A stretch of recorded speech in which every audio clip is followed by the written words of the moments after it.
2015 থেকে 2018 সাল ছিল বাংলাদেশ ক্রিকেটের শ্রেষ্ঠ সময়। পঞ্চপাণ্ডবের সাথে সৌম্য, সাব্বির আর নাসিররা ছিলেন অপ্রতিরোধ্য। ক্যাপ্টেন মাশরাফির ছোঁয়ায় বদলে গিয়েছিল টাইগার ক্রিকেট। হ্যালির ধূমকেতুর মতো উত্থান হয়েছিল কাটার মাস্টার মুস্তাফিজের। তামিম ইকবাল ছিলেন সেরা ফর্মে, মুশফিক হয়ে উঠেছিলেন সত্যিকারের মিস্টার ডিপেন্ডেবল। মাহমুদুল্লাহ পেয়েছিলেন সাইলেন্ট কিলার তকমা, আর সাকিব ছিলেন 3 ফরম্যাটের সেরা অলরাউন্ডার। সব মিলিয়ে অর্জনে আর গর্জনে দেশের ক্রিকেটটা ছিল সরগরম। বিশ্বকাপের কোয়ার্টার ফাইনাল, পাকিস্তানকে হোয়াইট ওয়াশ, ইন্ডিয়া ও সাউথ আফ্রিকার সাথে সিরিজ জয়, সেরা অর্জনগুলো এই সময়ে এসেছিল।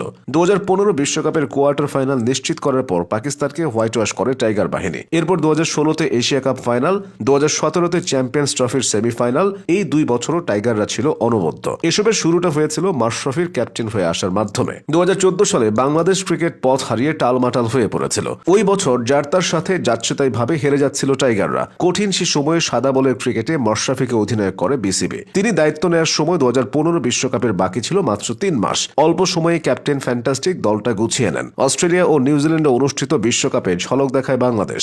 ওই আসরে সবাই খেলেছে একটা দল হয়ে। ইংল্যান্ডের সাথে জয়টা তো এদেশের ক্রিকেট ইতিহাসেরই অন্যতম সেরা মুহূর্ত। মাহমুদুল্লাহর সেঞ্চুরি আর মুশফিকের সেন্সিবল ব্যাটিং এর পর রুবেলের দুর্দান্ত এক স্পেলে ইংল্যান্ডকে বিদায় করে বাংলাদেশ উঠেছিল কোয়ার্টার ফাইনালে। 2015 বিশ্বকাপে বাংলাদেশের সর্বোচ্চ উইকেট শিকারী ছিলেন তরুণ তাসকিন আহমেদ। ওই বিশ্বকাপ দিয়েই নজরে এসেছিলেন সৌম্য সরকার। বিশ্বকাপ শেষে বাংলাদেশ সফরে এসেছিল পাকিস্তান ক্রিকেট দল, যেখানে বাংলাদেশের সাথে 3টি ওয়ানডের সবগুলোতেই হেরে লজ্জায় ডুবেছিল হাফিজ আজমলরা। 3 ম্যাচের 2টিতেই সেঞ্চুরি করেছিলেন তামিম, 1টি করে সেঞ্চুরি করেছিলেন মুশফিক এবং সৌম্য। চমকটা অবশ্য তখনও বাকি। সেই সিরিজে পাকিস্তানের বিপক্ষে একমাত্র টি-20 দিয়ে টাইগার ক্রিকেটে মুস্তাফিজুর রহমানের আবির্ভাব। শুরুতে আফ্রিদি ও হাফিজদের উইকেট নিয়ে আগমনী বার্তা দেন ফিজ, এরপর ভারতের সাথে চালান তাণ্ডব লীলা। পাকিস্তানের পর ভারতের সাথেও আধিপত্য ধরে রাখে বাংলাদেশ। 3 ম্যাচের ওয়ানডে সিরিজ জিতে নেয় 2-1 ব্যবধানে, যেখানে 2টি ফাইফার সহ মোট 13 উইকেট নিয়ে সিরিজ সেরা হন মুস্তাফিজ।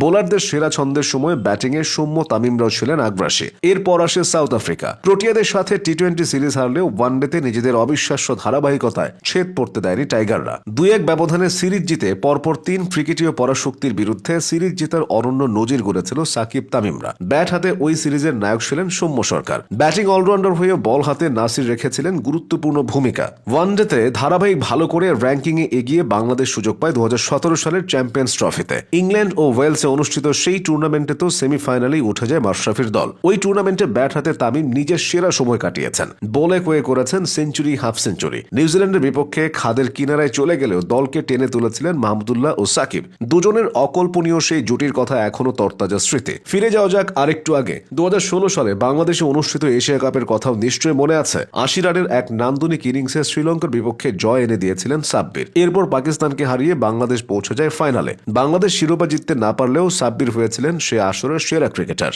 শুধুই কি সংক্ষিপ্ত ফরম্যাট? সাদা পোশাকের ক্রিকেটেও সে সময় টাইগাররা উন্নতি করেছে। মিরাজ ঘূর্ণিতে ইংল্যান্ড বধ করার পর সাকিব, তামিমের নৈপুণ্যে ঘরের মাটিতে অস্ট্রেলিয়াকেও হারিয়েছিল বাংলাদেশ। 2017-তে শ্রীলঙ্কার বিপক্ষে জিতেছিল নিজেদের 100তম টেস্ট ম্যাচ। এর পরের বছরেও সাফল্যের ধারা অব্যাহত ছিল। 2018-তে অনুষ্ঠিত নিদাহাস ট্রফি জয়ের কাছাকাছি পৌঁছে শিরোপা ছোঁয়া হয়নি। দীনেশ কার্তিকের হাঁকানো শেষ বলের ছক্কা আজও সবাইকে পোড়ায়। তবে যতই আফসোস থাকুক, 2015 থেকে পরের কিছু বছর বাংলাদেশ ক্রিকেটের সুদিন ছিল। পঞ্চপাণ্ডব নেই, সাব্বির, নাসিররাও হারিয়ে গেছেন। গানের ভাষায় কফি হাউসের সেই আড্ডাটাও আজ আর নেই।